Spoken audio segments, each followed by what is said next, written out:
Hi friends, SEO tutorial में आपका फिर से वेलकम है। आज के टॉपिक में जो हम डिस्कस करेंगे वो है आखिर सर्च इंजन हमारे वेब पेज में क्या देख पाता है। पूरे का पूरा पेज वर्डप्रेस है, वो एक मशीन है, मैकेनिकल एक क्रॉलिंग और इंडेक्सिंग का जो एक प्रोग्राम होता है वो एक बेसिकली सॉफ्टवेयर प्रोग्राम होता है। इसलिए वो हमारा जो कुछ भी कंटेंट है उसका पूरे का पूरा पेज वो पढ़ नहीं पाता है।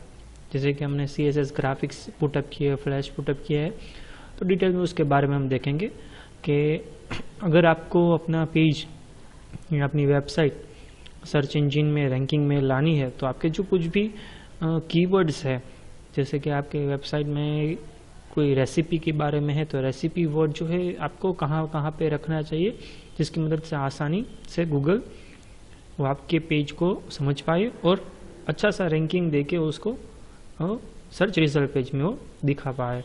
तो जैसे कि कहा कि क्रॉलिंग और इंडेक्सिंग एक प्रोग्राम है, वो बहुत ही ज़्यादा पावरफुल सॉफ्टवेयर है जो millions of hundreds of web pages को एनालाइज करता है और उसकी एक खुद की डेटाबेस बनाता है। जो डेटाबेस वर्डप्रेस है हमारी जैसी नॉर्मल डेटाबेस नहीं होती है और उसमें से जो कुछ भी सर्च करके हमें रिजल्ट दिखाता है, जो पहले मैंने बता दिया है। वो एक मैकेनिकल सॉफ्टवेयर है, इसलिए वो very specific part of the web page ही समझ पाता है, देख पाता है। ताकि स्पेसिफिक पार्ट की बात करें तो वो क्या क्या आखिर हमारे पेज में देखता है। तो सबसे पहले तो वो देखता है रो HTML और HTTP हेडर्स, दो चीज़ें ही ये देख पाता है। HTTP हेडर्स माने क्या है कि जो हमारा प्रोटोकॉल होता है HTTP, उसकी खुद की जो कुछ भी डिटेल है, अगर वेब पेज कहाँ का है, किस टाइप का है, उसमें कंटेंट क्या है, उसका IP एड्रेस क्या है, वगैरह वगैरह इन्फॉर्मेशन जो HTTP प्रोटोकॉल में हिडन फॉर्मेट में स्टोर की जाती है, वो एक देख पाता है सर्च इंजन। और दूसरा जो रो HTML मैंने कहा, रो HTML माने कि हमारा एक्चुअल जो कुछ भी कोड होता है वो उसे जो कुछ भी हमारा सर्च इंजन है उसे देखता है। तो जो कुछ भी कोड होता है उस कोड में आखिर वो क्या क्या देख पाता है। तो सबसे पहले वो देख पाता है टाइटल टैग। टाइटल टैग माने कि जो हमें आफ्टर द HTML टैग और हेड टैग के बीच में, हेड टैग के बीच में जो हम title of the page specify करते हैं वह पूरा का पूरा वो रिकॉर्ड करता है, स्टोर करता है अपनी डेटाबेस में, जिसकी मदद से जो कुछ भी पेज है वो एज्यूम करता है सिमेंटिक कनेक्टिविटी। सिमेंटिक कनेक्टिविटी एक आधार बनाता है कि आखिर वो पेज में क्या होता है। सिमेंटिक कनेक्टिविटी अभी मैं डिटेल में समझाऊंगा आपको, लेकिन वो एक आधार बाउंड्री सेट कर पाता है उसकी मदद से कि आखिर पेज में कंटेंट क्या है। जो दूसरी इन्फॉर्मेशन जो वो रीड करता है वो होता है मेटा इन्फॉर्मेशन। जो मेटा इन्फॉर्मेशन होती है वो मेटा टैग होता है, उसमें हम कीवर्ड लिस्ट, जैसे कि आपको मालूम है, हम स्पेसिफाई करते हैं।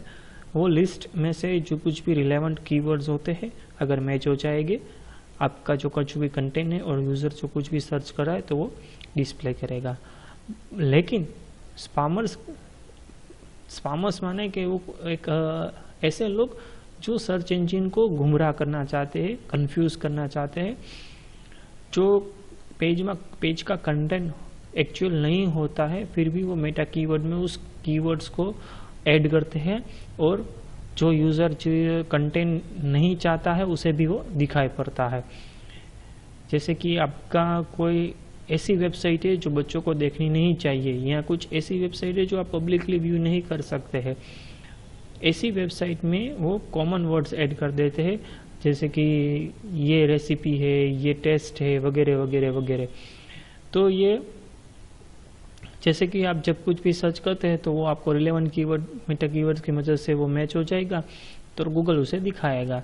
लेकिन ये स्पैमर्स की वजह से ये जो सर्च इंजन अपडेट हुए हैं पिछले कुछ सालों में, तो गूगल ने मेटा कीवर्ड्स कम्प्लीटली इग्नोर कर दी है। बिंग कुछ लेवल में उसका इस्तेमाल करता है, लेकिन गूगल अब मेटा कीवर्ड को कंसीडर नहीं करता है। हाँ, लेकिन सर्च रिजल्ट में आपके मेटा डिस्क्रिप्शन जो कुछ भी होगा वो उसे दिखाएगा। नेक्स्ट में जो कुछ भी वो रीड करता है वो होता है इमेज। एक्चुअल इमेज नहीं, लेकिन इमेज का ALT एट्रीब्यूट, अल्टरनेट जो हम लिखते हैं, टेक्स्ट इन्फॉर्मेशन जहाँ पे हम लिखते हैं, ये स्पेशली कब इस्तेमाल की जाती है, विजन इम्पर्ड पर्सन हो। विजन इम्पर्ड पर्सन मतलब कि कुछ ऐसे इंसान जो ठीक से इमेज को देख नहीं सकते हैं, या फिर ऐसा पोर्शन जहाँ पे आपने इमेज को टर्न ऑफ कर दिया है, वहाँ पे आप ALT एट्रीब्यूट का ज़्यादातर इस्तेमाल करते हैं। कोई भी सर्च इंजन आज की डेट में भी इंक्लूडिंग गूगल पूरी की पूरी इमेज समझ नहीं पाता है कि आखिर एक्चुअल इमेज में कंटेंट क्या है। इमेज को एक इंसान का है, इमेज को एक ग्राफ है, इमेज को एक नेचर व्यू है, नेचर पिक्चर है, वो एक आसानी से वो देख नहीं पाता है। लेकिन अगर आपने प्रॉपरली ALT एट्रीब्यूट स्पेसिफाई किया है तो उस वर्ड को सही मान के वो ये मान लेता है कि जो कुछ भी आपने स्ट्रिंग लिखी है, एक टेक्स्ट लिखा है, वो उसी रिलेटेड आपकी खुद की इमेज वहाँ पे आपने SRC में दिखाई गई है। तो ये जो बेसिक पार्ट हुआ HTML का टाइटल टैग, ALT एट्रीब्यूट, और दूसरा जो होता है एक हेडिंग टैग H1, H2 और H3, उसे भी सर्च इंजन कंसिडर करता है। तो आपके जो कुछ भी कीवर्ड्स होते हैं, मेन कीवर्ड्स, आप टाइटल टैग में रखिए, हेडिंग टैग में रखिए और ALT एट्रीब्यूट में रखिए। और बॉडी के टेक्स्ट में तो बहुत ऑब्वियस है, वो पैराग्राफ जो कुछ भी होता है वो रीड तो करता ही ये। नेक्स्ट वीडियो में हम बात करेंगे क्या सर्च इंजन समझ नहीं पाता है। अगर आपका कंटेंट बहुत ही बढ़िया है फिर भी सर्च इंजन उसे पढ़ नहीं पाता है, समझ नहीं पाता है कि आखिर वो आप क्या कहना चाहते हैं। That means what search engine can not see, वो नेक्स्ट वीडियो में हम डिस्कस करेंगे। वीडियो देखने के लिए आपका बहुत बहुत धन्यवाद।